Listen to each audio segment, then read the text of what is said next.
Hello my student, आप लोग कैसे हैं? उम्मीद करता हूं कि आप लोग बहुत ही बढ़िया होंगे। ठीक है, तो आज की इस वीडियो में हम लोग क्लास 12 के होम साइंस के चैप्टर नंबर आज हम लोग 2 पर पहुंच गए। ठीक है, आज हम लोग होम साइंस यानी गृह विज्ञान का आज हम लोग ऑब्जेक्टिव करने वाले हैं। तो आज की इस वीडियो में चैप्टर नंबर 2 के आज हम लोग 51 ऑब्जेक्टिव इस वीडियो में आपको याद कराने वाला हूँ। ठीक है, इसलिए आप लोग इस वीडियो पर शुरू से अंत तक बने रहिएगा। अगर आप लोग इस वीडियो पर पहली बार आए तो वीडियो को आप लोग लाइक करें, चैनल को सब्सक्राइब करें और इस वीडियो को आप लोग ज़्यादा से ज़्यादा 12th वाले यानी जो भी होम साइंस के पेपर लिए होंगे या तो पढ़ रहे होंगे, होम साइंस की तैयारी कर रहे होंगे, तो उनके पास इस वीडियो को जरूर शेयर करिएगा। ठीक है, एक बार आप लोगों को शेयर करने को तो बनता ही बनता है। ठीक है, आप लोग जरूर शेयर करिएगा। आप लोगों को प्रत्येक आंसर 3 से 4 सेकंड के अंदर आप लोगों को आंसर कमेंट बॉक्स के अंदर देते चलना। ठीक है, जिन जिन जिन क्वेश्चनों का अगर आप लोग आंसर जानते हैं उसका आंसर कमेंट बॉक्स में जरूर बताइएगा। ठीक है, इससे क्या होगा कि आपको याद हो जाएगा। ठीक है, चलिए तो देखते हैं हम लोग क्वेश्चन चैप्टर नंबर 2। देखिए क्या है नाम। चैप्टर नंबर 2 का नाम है शैशव काल के निवारात्मक रोगों से बचाव। क्या है? शैशव काल के निवारात्मक रोगों से बचाव, ये आपका चैप्टर का नाम रहा। ठीक है, अब हम लोग देखिएगा क्वेश्चन नंबर फर्स्ट करने जा रहे हैं। फर्स्ट में कह रहा है कि ग्रामीण क्षेत्रों में बच्चों को टीका लगाने की व्यवस्था होती है। बताइए, ग्रामीण क्षेत्रों में बच्चों को टीका लगाने की व्यवस्था होती है। तो ये जो व्यवस्था होती है आपको स्वास्थ्य केंद्र में होती है। कहाँ होती है? स्वास्थ्य केंद्र में। Option number A right answer हो जाएगा। ग्रामीण क्षेत्र में जो बच्चों को टीका लगाने की जो व्यवस्था होती है वहाँ क्या होता है? तो स्वास्थ्य केंद्र में होता है। Option number A right answer हो जाएगा। 2 में कह रहा है किसके लिए मातृ एवं शिशु कल्याण केंद्र में स्वास्थ्य देखभाल की जाती है। बताइएगा, किसके लिए मातृ एवं शिशु कल्याण केंद्र में स्वास्थ्य की देखभाल की जाती है? तो ये की जाती है आपको माँ एवं शिशु की। Option number A right answer हो जाएगा। नेक्स्ट क्वेश्चन की ओर बढ़ जाते हैं। क्वेश्चन नंबर देखिएगा 3 नंबर की ओर। देखिएगा 3 नंबर में क्या करा है। आप लोग शुरू से अंत तक बने रहिएगा। ठीक है, आपको कहीं दूसरे जगह जाने की आवश्यकता नहीं। सभी आपको सब बुक को आपको ऑब्जेक्टिव कराया जाएगा। ठीक है, और सब्जेक्टिव भी कराया जाएगा। पहले नंबर हम ऑब्जेक्टिव देख लेते हैं। ऑब्जेक्टिव देखिएगा तीसरा नंबर में करा है निम्न में कौन जो है पाचन तंत्र की गड़बड़ी। बताइएगा, निम्न में कौन पाचन तंत्र की गड़बड़ी। तो पाचन तंत्र की गड़बड़ी है, इसका मतलब कब जाना, उल्टी आना, अपच होना, ये सभी आपको पाचन तंत्र की गड़बड़ी होने के कारण होता है। इसलिए इसका राइट आंसर डी हो जाएगा इनमें से सभी। 4 में करा है निम्न में कौन सी बीमारी वायु प्रदूषण के कारण होती है। बताइएगा, निम्न में कौन सी बीमारी वायु प्रदूषण के कारण होती है? तो अस्थमा होती है। Option number B right answer हो जाएगा। 5 में करा ग्रामीण क्षेत्र में कौन भूमि प्रदूषण का कारण नहीं है। बताइएगा, ग्रामीण क्षेत्र में कौन भूमि प्रदूषण का कारण नहीं है? तो नालियों का पानी जो ग्रामीण क्षेत्र में भूमि प्रदूषण का कारक नहीं है। ये राइट आंसर हो जाएगा। क्वेश्चन नंबर देखिएगा 6 नंबर में कह रहा है कि जल प्रदूषण रोकने के लिए कौन रासायनिक पदार्थ का प्रयोग किया जाता है। बताइएगा, जल प्रदूषण रोकने के लिए कौन सा रासायनिक पदार्थ का प्रयोग किया जाता है? तो ब्लीचिंग पाउडर का किया जाता है। डी राइट आंसर हो जाएगा। 7 में कह रहा है कि निम्न में कौन ध्वनि प्रदूषण का सबसे आम कारण है। बताइएगा, निम्न में कौन ध्वनि प्रदूषण का सबसे आम कारण है? तो यातायात हो जाएगा। Option number D right answer हो जाएगा। नेक्स्ट क्वेश्चन की ओर बढ़ जाते हैं। क्वेश्चन नंबर देखिएगा 8 में कह रहा है वायु प्रदूषण को कम किया जा सकता है। बताइएगा, वायु प्रदूषण को कम किया जा सकता है तो सार्वजनिक परिवहन सेवा का उपयोग करके, अधिक पेड़ लगाकर, प्लास्टिक की थैलियों का वर्जन कम करके। ठीक है, यानी वर्जन कम करके, ये सभी जरूरी है वायु प्रदूषण को कम करने के लिए। इसलिए इसका राइट आंसर डी हो जाएगा। इनमें से सभी हो जाएगा। 9 में कह रहा है कौन सी मानवीय गतिविधि पर्यावरणीय निम्नीकरण का कारक है। बताइएगा, कौन सी मानवीय गतिविधि पर्यावरणीय निम्नीकरण का कारक है? कौन सा हो जाएगा? तो इसका राइट आंसर भी आपका डी हो जाएगा। इनमें से सभी हो जाएगा। ए में जनसंख्या विस्फोट, वनों की कटाई और नगरीकरण, ये सब आपको मानवीय गतिविधि पर्यावरणीय निम्नीकरण का कारक है। ओके, इसलिए इसका राइट आंसर डी हो जाएगा। इनमें से सभी हो जाएगा। नेक्स्ट क्वेश्चन बढ़ जाते हैं। क्वेश्चन नंबर देखिएगा 10 में कह रहा है कि वस्तुओं को जलाने में कौन सी गैस उत्पन्न होती है। बताइए, वस्तुओं को जलाने में कौन सी गैस उत्पन्न होती है? तो वस्तुओं को जलाने से कार्बन डाइऑक्साइड गैस उत्पन्न होती है। बी राइट आंसर हो जाएगा। 11 में कह रहा है निम्न में कौन व्यक्तिगत स्वच्छता के अंतर्गत आता है। बताइएगा, निम्न में कौन व्यक्तिगत स्वच्छता के अंतर्गत आता है? तो हाथ धोना, दांतों को ब्रश करना और नाखून काटना, ये सभी व्यक्तिगत स्वच्छता के अंतर्गत आता है। डी राइट आंसर हो जाएगा। इनमें से सभी। 12 में कह रहा है 1 ग्राम वसा में कितनी कैलोरी होती है। बताइएगा, 1 ग्राम वसा में कितनी कैलोरी होती है? तो 9 calorie. Option number D right answer हो जाएगा। नेक्स्ट क्वेश्चन की बढ़ जाते हैं। क्वेश्चन नंबर देखिएगा क्वेश्चन नंबर 13।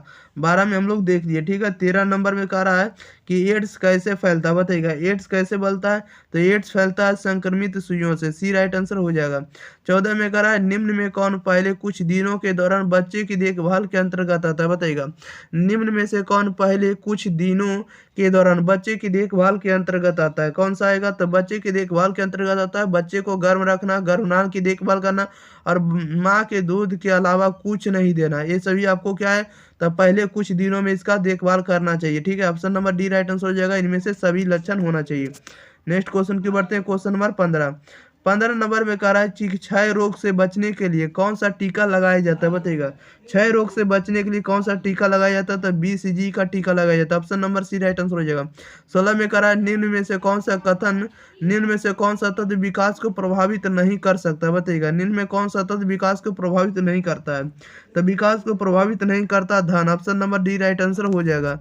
नेक्स्ट क्वेश्चन की बढ़ जाते हैं, क्वेश्चन नंबर देखिएगा 17 में कह रहा है निम्न में कौन सी बीमारी दूषित भोज्य पदार्थों को खाने से होता है, बताइएगा निम्न में कौन सी बीमारी दूषित भोज्य पदार्थों को खाने से होता है, तो दूषित भोज्य पदार्थों को खाने से होता है आपको अतिसार होता है, हैजा होता है, पेचिस होता है, इसलिए सभी होगा, इसलिए इसका राइट आंसर डी हो जाएगा, इनमें से सभी हो जाएगा। नेक्स्ट क्वेश्चन की बढ़ जाते हैं, क्वेश्चन नंबर देखिएगा 18 नंबर में देखिए क्या कर रहा है, 18 में कह रहा है निम्न में कौन खाद्य विषाक्तता का लक्षण है, बताइएगा निम्न में कौन खाद्य विषाक्तता का लक्षण है, तो विषाक्तता का लक्षण कौन सा हो जाएगा, आपको जी मचलाना हो जाएगा, उल्टी आना, इसके बाद दस्त होना, ये सभी हो जाएगा, इसलिए इसका राइट आंसर डी हो जाएगा, इनमें से सभी। 19 में कह रहा है कि शुद्ध जल होता है, बताइएगा शुद्ध जल जो होता है, शुद्ध जल क्या होता है, तो शुद्ध जल रंगहीन होता है, गंधहीन होता है, स्वादहीन होता है, इसलिए इसका राइट आंसर डी हो जाएगा, इनमें से सभी हो जाएगा।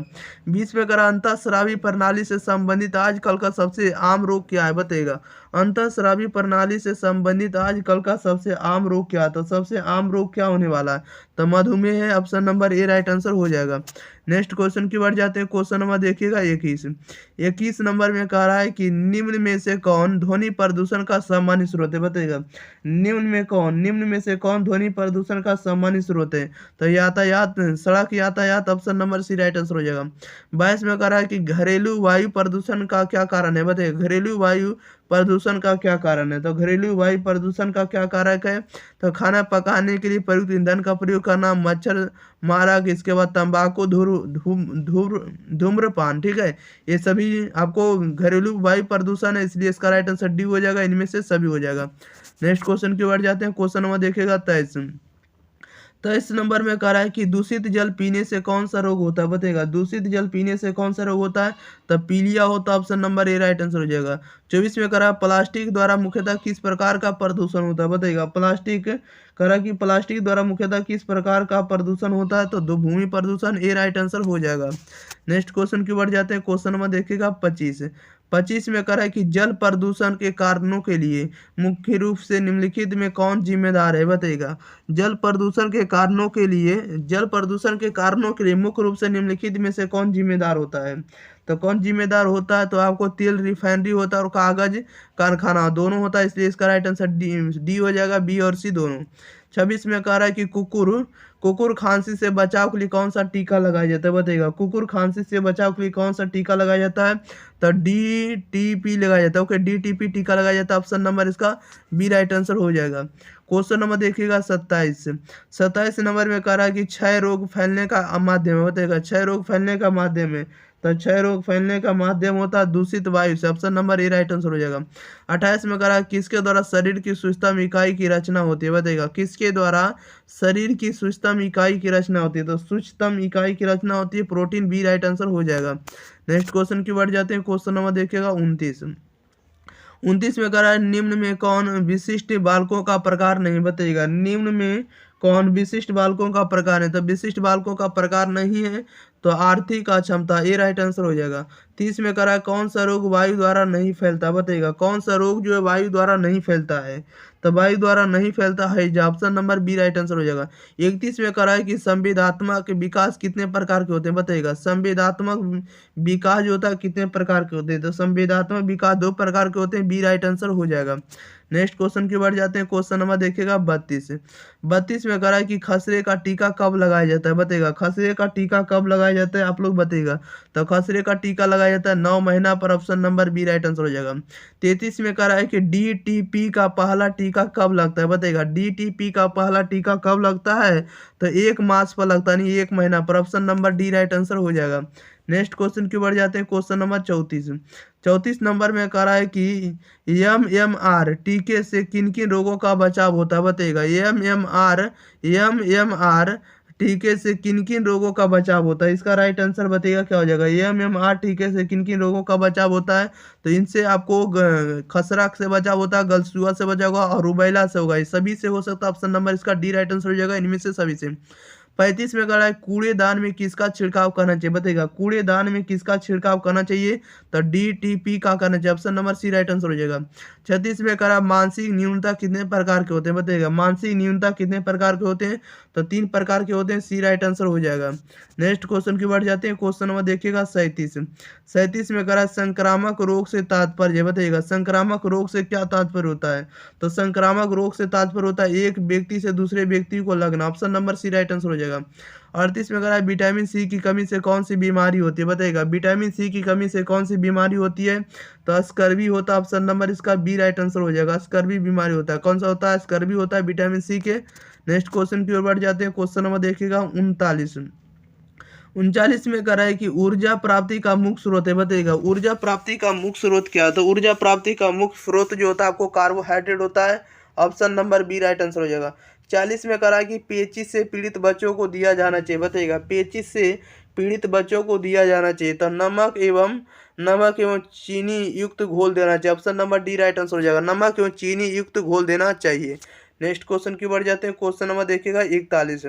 41 नंबर में कह रहा है निम्नलिखित में कौन सा पोषणहीनता से संबंधित रोग है बताइएगा। निम्नलिखित में से कौन सा पोषणहीनता से संबंधित रोग है, इसका राइट आंसर बताइए क्या हो जाएगा। निम्नलिखित में से कौन सा पोषणहीनता से संबंधित रोग है, तो एनीमिया है, option number C right answer हो जाएगा। 42 में कह रहा है विकासात्मक मनोविज्ञान लाभदायक है बताइएगा। विकासात्मक मनोविज्ञान लाभदायक है, तब बच्चों के लिए option number A right answer हो जाएगा। नेक्स्ट क्वेश्चन की बढ़ जाते हैं, क्वेश्चन नंबर देखिएगा 43। 43 नंबर में कह रहा है कि संतुलित आहार ना ग्रहण करने से क्या प्रभाव पड़ता है बताइएगा। संतुलित आहार ना ग्रहण करने से क्या प्रभाव पड़ता है, तो भार में कमी आने लगेगा, शारीरिक प्रभाव की क्षीणता होने लगेगा और कमजोरी आने लगेगी सभी से, इसलिए इसका राइट आंसर डी हो जाएगा, इनमें से सभी होने लगेगा। ओके, क्वेश्चन नंबर 44 में कह रहा है रोग निरोधक क्षमता कितने प्रकार की होती है बताइएगा। रोग निरोधक क्षमता जो है कितने प्रकार की होती है, तो 2 प्रकार की होती है, बी राइट आंसर हो जाएगा। ओके, रोग निरोधक क्षमता कितने प्रकार की, 2 प्रकार की होती है। नेक्स्ट क्वेश्चन की बढ़ जाते हैं, क्वेश्चन नंबर देखिएगा 45। 45 नंबर में कह रहा है कि बच्चे को किस रोग से बचाने के लिए विटामिन ए की खुराक दी जाती है बताइएगा। कह रहा है कि बच्चे को किस रोग से बचाने के लिए विटामिन ए की खुराक दी जाती है, तो विटामिन ए से होने वाला रोग आपका रतौंधी होता है, इसलिए विटामिन ए का खुराक अगर दे रहे हैं तो रतौंधी से बचाने के लिए दिया जाता है। Okay, option number A right answer हो जाएगा। 46 में कह रहा है बच्चे को पोलियो और DPT का बूस्टर डोज किस आयु में दिया जाता है बताइएगा। बच्चों को पोलियो और DPT का बूस्टर डोज किस आयु में दिया जाता है, तो यह दिया जाता है आपको 0 से 3 माह के अंदर, सी राइट आंसर हो जाएगा। नेक्स्ट क्वेश्चन के ऊपर जाते हैं, क्वेश्चन नंबर देखिएगा 47। कह रहा है भोजन में किसकी कमी से माँ और शिशु दोनों को गलगंड और घेंघा रोग होने की संभावना रहती है बताइएगा। भोजन में किसकी कमी से माँ और शिशु दोनों को गलगंड और घेंघा रोग होने की संभावना रहती है, तो यह रहती है आयोडीन की कमी से, सी राइट आंसर हो जाएगा। 48 में कह रहा है स्वच्छता के किस कार्य के लिए जल की अधिकतम आवश्यकता होती है बताइएगा। स्वच्छता के किस कार्य के लिए जल की अधिकतम आवश्यकता होती है, तो जल की अधिकतम आवश्यकता होती है कपड़ों की धुलाई के लिए, बी राइट आंसर हो जाएगा। नेक्स्ट क्वेश्चन की बढ़ जाते हैं, क्वेश्चन नंबर देखिएगा 49 नंबर में देखिए क्या करा है। 49 नंबर में करा है कि टाइफाइड एवं हैजा बीमारी किसके सम प्रदूषण से होती है बताइएगा। टाइफाइड एवं हैजा बीमारियां किसके सम दूषण से होती है या सम प्रदूषण से होती है, तो टाइफाइड और हैजा जो बीमारी होती है ये आपको जल और भोजन दोनों से होता है, ठीक है। ये जल और भोजन शुद्ध नहीं रहने के कारण होता है, इसलिए इसका राइट आंसर सी हो जाएगा, उपरोक्त दोनों से। क्वेश्चन नंबर 50 नंबर में कह रहा है कि WHO का पूरा रूप क्या है बताइएगा। WHO का पूरा रूप क्या, यानी पूर्ण रूप बताना है, फुल फॉर्म। तो WHO का जो फुल फॉर्म होता है वर्ल्ड हेल्थ ऑर्गेनाइजेशन, क्या होता है, वर्ल्ड हेल्थ ऑर्गेनाइजेशन, विश्व व्यापार विश्व स्वास्थ्य संगठन, ऑप्शन नंबर इसका ए राइट आंसर हो जाएगा। WHO का फुल फॉर्म क्या होता है? वर्ल्ड हेल्थ ऑर्गेनाइजेशन, विश्व स्वास्थ्य संगठन। ओके, नेक्स्ट क्वेश्चन बढ़ जाता है, लास्ट क्वेश्चन है, क्वेश्चन नंबर 51। कह रहा है कि स्त्री के प्रथम दुग्ध स्राव को क्या कहते हैं? बताएगा, स्त्री के प्रथम दुग्ध स्राव को क्या कहते हैं? तो स्त्री के प्रथम दुग्ध स्राव को, नहीं, दूध को क्या कहते हैं? तो कोलेस्ट्रम कहेंगे, ऑप्शन नंबर इसका बी राइट आंसर हो जाएगा। Okay, colostrum. चलिए, तो इस वीडियो में भी आप लोगों के लिए 51 ऑब्जेक्टिव था, 51 ऑब्जेक्टिव आप लोग को हम याद करा दिए, ठीक है। तो आप लोगों का कुछ फर्ज बनता है कि इस वीडियो को शेयर करें, दोस्तों के पास इस चैनल के बारे में जरूर बताएं, ठीक है। जिस भी सोशल मीडिया पर होता है, जिस भी ग्रुप में होता है, इस वीडियो को आप लोग जरूर भेजें, ठीक है। चलिए, तो मिलते हैं इसी के साथ अगली वीडियो के साथ, तब तक के लिए thank you for watching this video, धन्यवाद।